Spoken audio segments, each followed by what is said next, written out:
Yo! What's up, guys? My name is Chris Tutela, alongside my good friend, colleague, and creepy co-host, Ruben Borges. What's up, guys? And today we have a very special guest on the show. His name is none other than Arty Bucco. Arty fucking Bucco.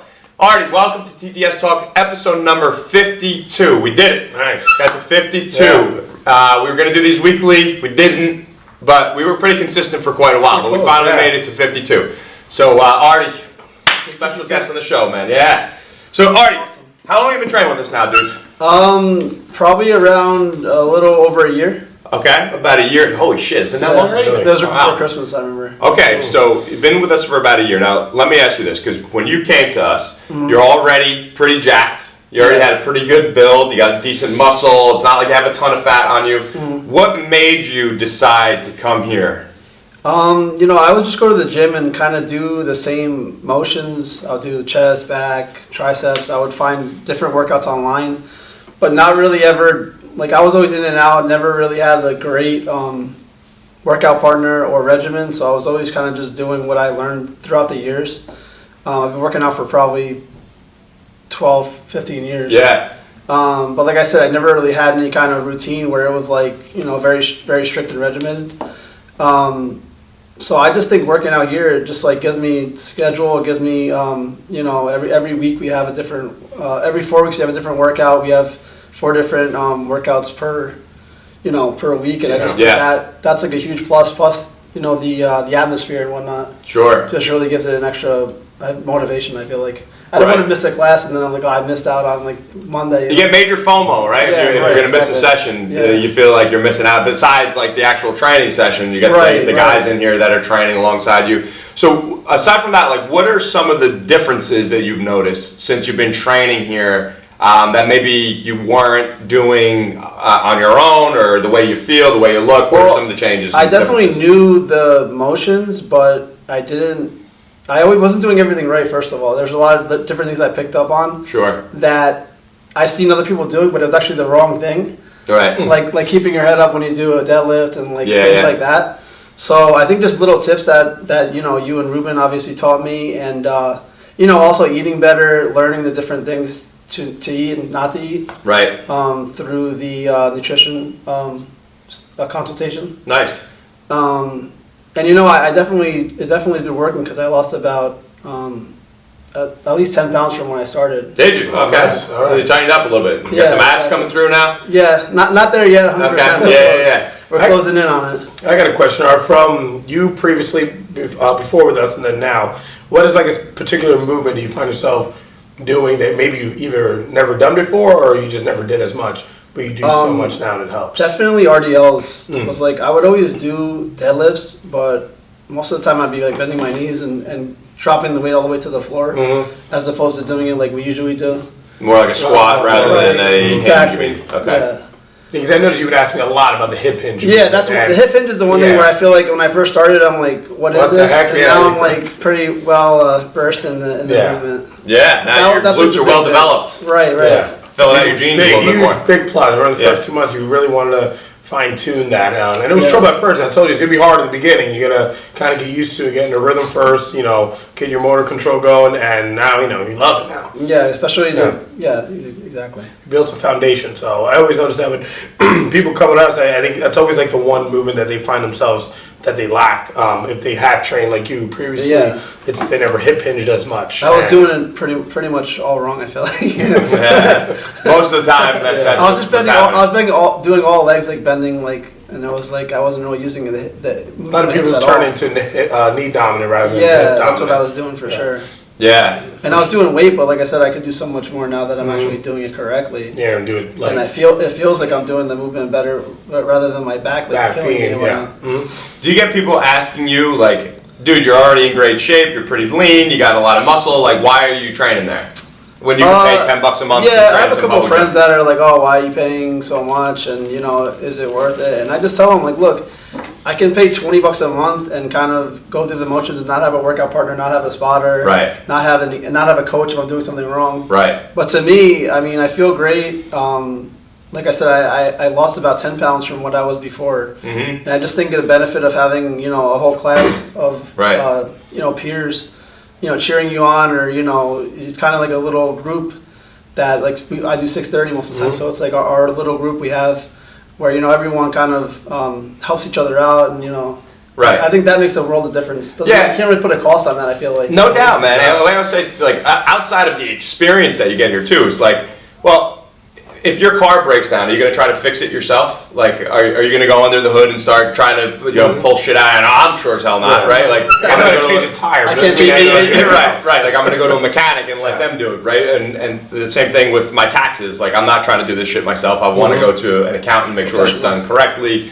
right? So that's the same thing. But for some with fitness, for whatever reason, a lot of people say, like, I could just do it on my own. But you see a lot of guys who are strong, who have a lot of muscle. And their joints are destroyed. They're getting injured. You see their technique. It's just like you're watching it and you're cringing a little bit. You know, it's like they're putting all this stress on their spine.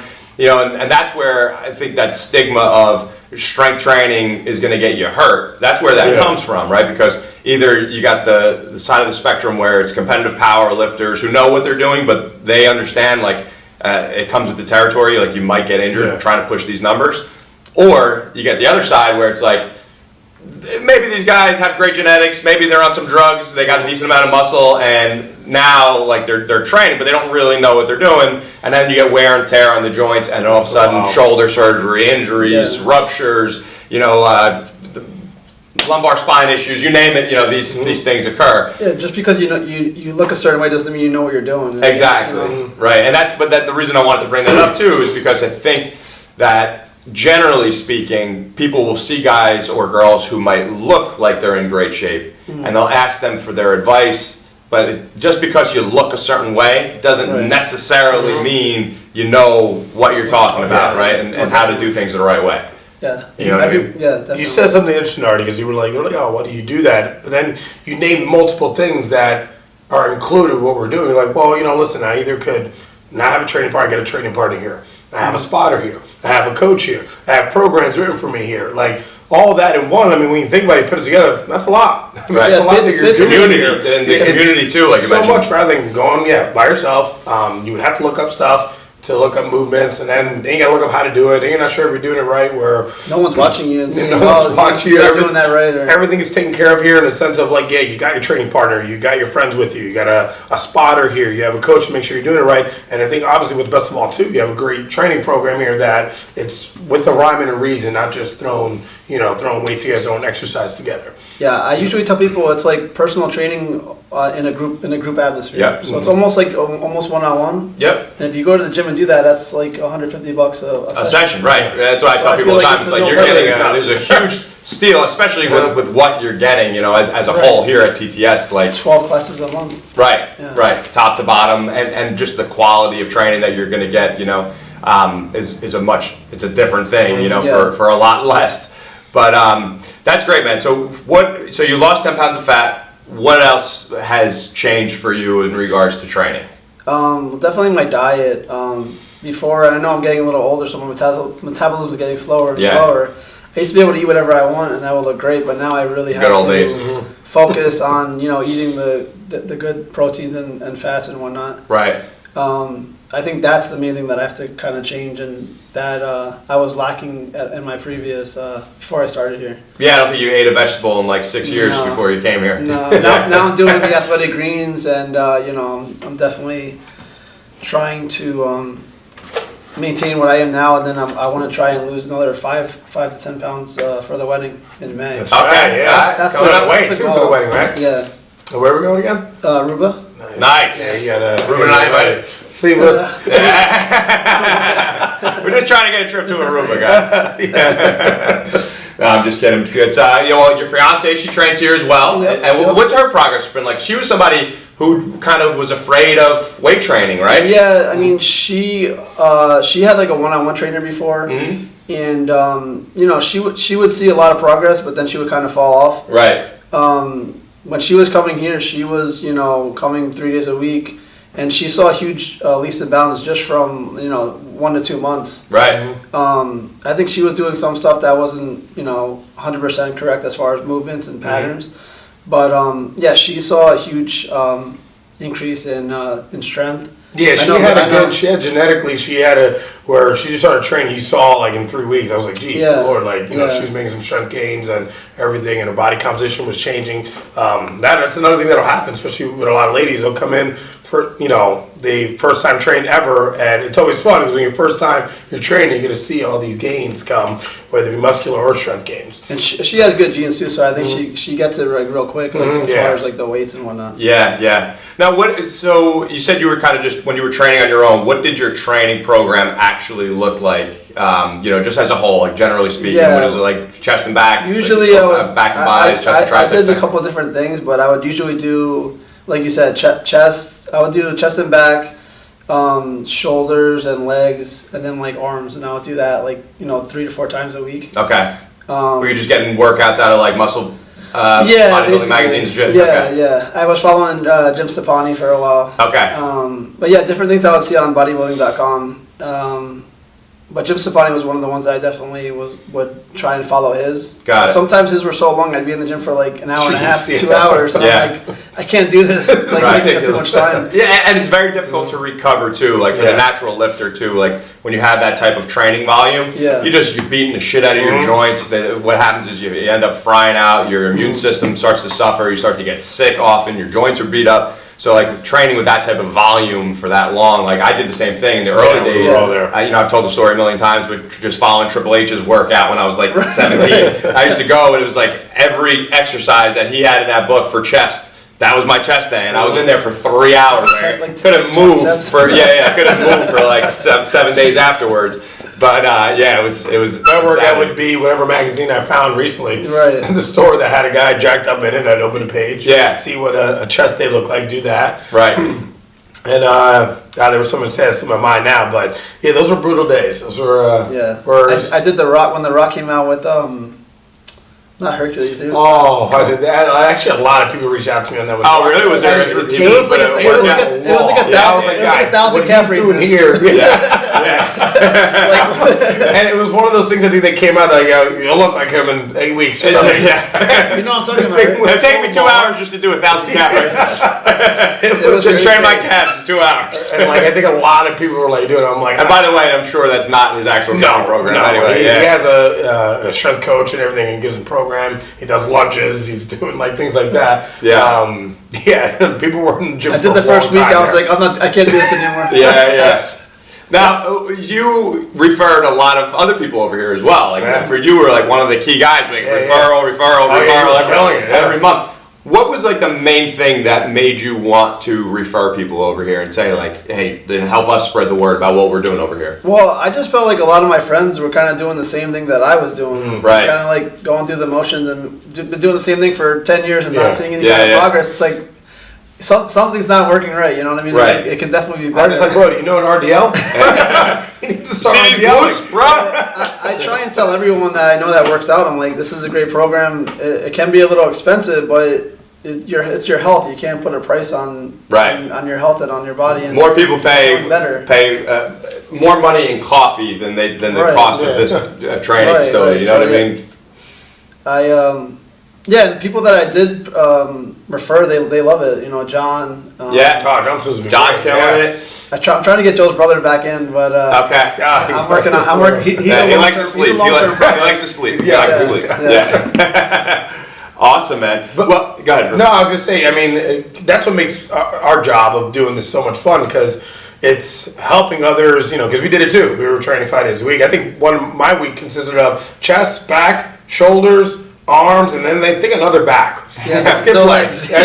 Because I remember someone told me once, chicks don't look at your legs. And I was like, I'm an idiot. And I was like, he's right. No leg day for like 2 months. But 4 back surgeries later. The guy, I never see him at the gym anymore. So just letting people know this is just so much fun. This is so much more beneficial. You're going to see improvement in your strength, your muscle gains, and just feel better about training. That makes our job funny. It seems like you kind of have that feeling, all right, guys, you're missing out. Like this is training, you know. Definitely. And that's always awesome. And just the little things that we learn and the different exercises that we have, I feel like just that alone, even if you don't stay, you learn the right way to do things. And then you can take that and do it wherever you want to go. What has your progress in strength looked like?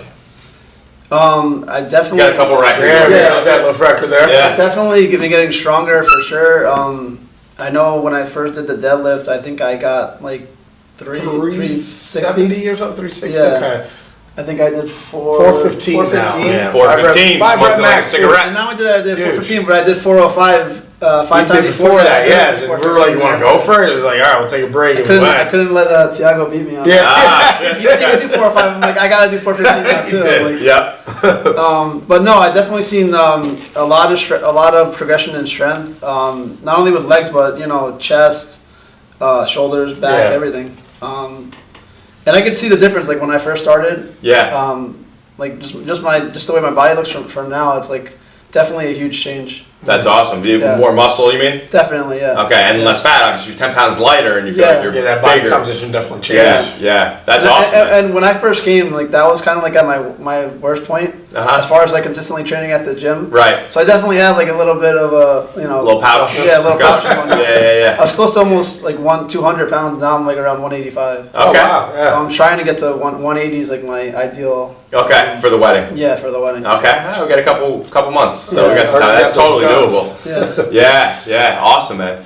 What would you say to somebody watching this right now who is, the average gym goer? Maybe they go and they train a little bit, kind of like what you were doing, following some type of bodybuilding magazine or something, and it's just getting stale for them, and they're just looking for the next thing, whatever that is. Like they're looking for more progress. Like, what do you think is holding them back, and what could help them get through that hump or get over that hump? I think it's just getting out of their comfort zone. Mm-hmm. Some people have a routine, and even though it's not the right thing because they're doing it and because they're regimented in their schedule, they don't want to change. Right. But I think a lot of times you kind of have to change to evolve and get your body composition or lose weight, whatever you're trying to do. If you're doing the same thing over and over again, it's not working. You got to change your habits. Yeah. You got to change your routine. Well said. No doubt. Yeah, because we get a lot of guys who, maybe they're marathon runners or they are triathletes. Right? We have a lot of people who do that type of stuff. And, for us, for them, like, yeah, they're fit, obviously, right? They're active, but there's a huge missing component. And that is their strength, right? And remember, what comes out of a well-designed training program, it's not just the physical strength, meaning produce the force that you could produce. Like, of course, that is a factor. But we're talking about better mobility, right? Better flexibility, better stability from head to toe, right? Strength, the look, the fat loss, that's a byproduct of, a quality, well-designed strength training program. Because what we're doing is we're targeting these other areas that set people up for injury, right? So we want to make sure that your knees are stable, that you have mobility in your hips, that you're strong from head to toe, and not just a bench press. I think a lot of people just associate the bench press with strength training, and that's it. It's like, that's not all we do, right? There's a bigger picture here, and when you look at the big picture, you got to see what are your missing components. Now we could address that as an individual. Like you might have an injury, a weakness or something, and that's where we're going to say, all right, within the program, everybody else is doing this, but here's what you're going to do, and here's why, right? And then we modify it in that sense. Right. Rather than skipping that movement, they include that movement in just in a different variation so they don't get hurt. To go back to what we were talking about, our guys, we do have marathon runners or triathlon athletes that they were worried actually when they were coming, like, I don't want this to slow down my times. They felt like, oh, if I train, I'll get tighter, I'll get bigger because they're thinking bench press. And they all always reach back either through text or posts, and their swimming is faster, swimming time is faster. Conditioning is getting better. Their running time is faster, conditioning, they feel better. So it's never been a negative, it's always been on a plus side of things when those guys come. And we were talking about guys with the gym too. You were saying with guys, especially with the guys who do come here and they already went to the gym, they do their thing, they have their chest day, back day. And to go back to what you said they need to get comfortable being uncomfortable, basically. And I think that's what it is for most guys who maybe are at a plateau and they're not sure what to do. And it's almost like this is like real different for them because they're like, wait, coach, there's a couple people in here, like, what is this all about? And when they do come in here, I always say to give them like a week, and then when the week they're like, oh, all right, cool. I see it. The program is different. The movement, that's always like a big deal. So that's always great. I also think just the way you and Chris design the programs, it actually is at a larger picture. It's not just an 8-week program that you find in a magazine. And you're like, all right, I did that. Am I going to do that again? This is based on a year. Am I going to find a 12-month program, right? Like, even if you get a program online, that everything like that costs a good amount of money. Yeah. So it's not it's a program that's designed for progress. It's designed to keep your body in shock as far as not doing the same thing over and over again. I think that's where a lot of people do see a miss. If you're just doing bench press every single week, and you might go up 5 pounds, it's not really your body's not doing it without ripping your shoulder out of the socket. You know what I mean? Yeah, that's awesome, man. What about the people who say, like, and forget about, this is not just promoting TTS, right? Like, of course, if you live in the area, come train here. But somebody might be watching this in Nebraska right now or something else, and they might be wondering, let's take a step back. Let's assume there's another quality training facility in that area where they're watching this, right? Because there are, you do have the bad ones out there, for sure, they do exist. But there are, other strength coaches out there, trainers that are quality coaches, trainers, right? So, assuming that they have that, they're watching this, what would you say to them if they're concerned, like, I don't want to do that because they're going to make me do something that's going to get me hurt? What would you say to them? I think if it's a quality program and the people that are in charge of the program know what they're talking about, they're gonna do the opposite. They're gonna make sure that you're doing proper technique and not getting hurt. Right. And that's the opposite, right? That's the whole thing. Like, the goal is to make you better, not to get you worse. So first of all, make sure that that same rule applies to the training facility that you're going to go to, or the trainer that you want to work with, right? Do no harm. That's our number one rule. But also, the idea of a quality training program is to help prevent injuries, right? And that's what we want everybody else to see as well. Yeah, definitely. Which goes back to, like, those programs, the rock program, whatever it was, like 2 hours. Yeah. Having 2 hours programs, more isn't better. Better is better.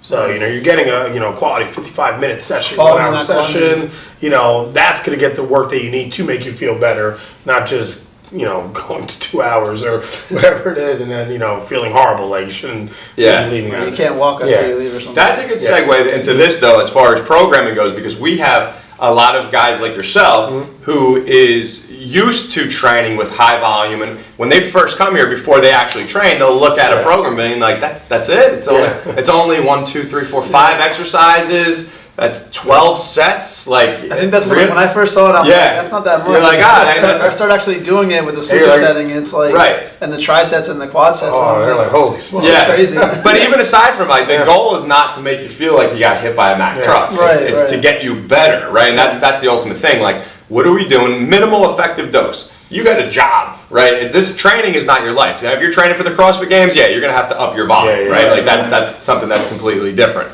But for the general population, as far as general fitness, you want to be strong, you want to be lean, you want to be healthy, you want to be fast, you want to be able to play a pickup game of basketball with your friends and still be able to perform, then you got to train that way. You got to train intelligently. You don't want to be so destroyed where if a fight broke out and you got to you got to protect yourself, that your legs are so destroyed you can't even move. You're just going to the fetal position. They hit you like, I just can't. Because I've been there. I've done that myself. I've been in a position where my legs are so sore. I'm like, something my house catches on fire, I'm stuck. No adrenaline is going to help me get out of here. Well, Arty, man, it's really awesome to see that you've been here for so long and made so much progress, dude. I'm super proud of you. I'm happy for you. It's awesome to have you as part of our team here at TTS. It really is. What do you want to leave the audience with today? If you had to leave them with one piece of advice, one tidbit, one thing, one takeaway that you've gotten from this place that you could put on them, what would that be? I would just say train smarter. Don't just go through the motions. Make sure that you are training with purpose and not just showing up at the gym and doing, an exercise just to do an exercise. Make sure your training has functionality. Yeah. Awesome. So be smart about what you do in the gym. Yeah. Coach! And one thing I want to say to Arty, you're a jack dude in this gym, and when people see you become a leader, amongst them. As they know, you're a strong guy and everything, and you do a great job of feeling, making sure even like the newer guys come in, feel with everyone, being part of the team. So Definitely. always awesome to do that. Definitely. All right. Yeah, man. It's been a you, pleasure guys. working with you, brother. Keep Go up the good work. Those feel the arms, guys. Yeah. No, Flex on the camera, baby. Flex on the people at home. Well, guys, thank you so much for tuning in to episode 52 of TTS Talk today with my man Arty Bucco, formerly known as Arty Lynch. It's kind of weird to say your last name. Not Bucco. Bucco. Yeah, when I say Arty Lynch, I feel like I'm wrong. I'm like, that's not your last name. Yeah, Arty fucking Bucco. Thank you so much for tuning in. If you have any questions for me, you can reach out to me directly on Instagram. I'm at Chris_Tutela, Tutela on IG. Coach, where can these guys find Guys, you can find me also on Instagram at _Ruben, RUBEN, _Borges, BORGES. Ask any questions you may like. As always, guys, thank you for tuning in, and we will catch you next week on another episode of TTS Talk. Arty, what's your favorite finishing move? Probably pedigree. It's not the stink Stunner? face. Stunner, maybe. Rikishi stink face. Pedigree is devastating. That's a devastating maneuver.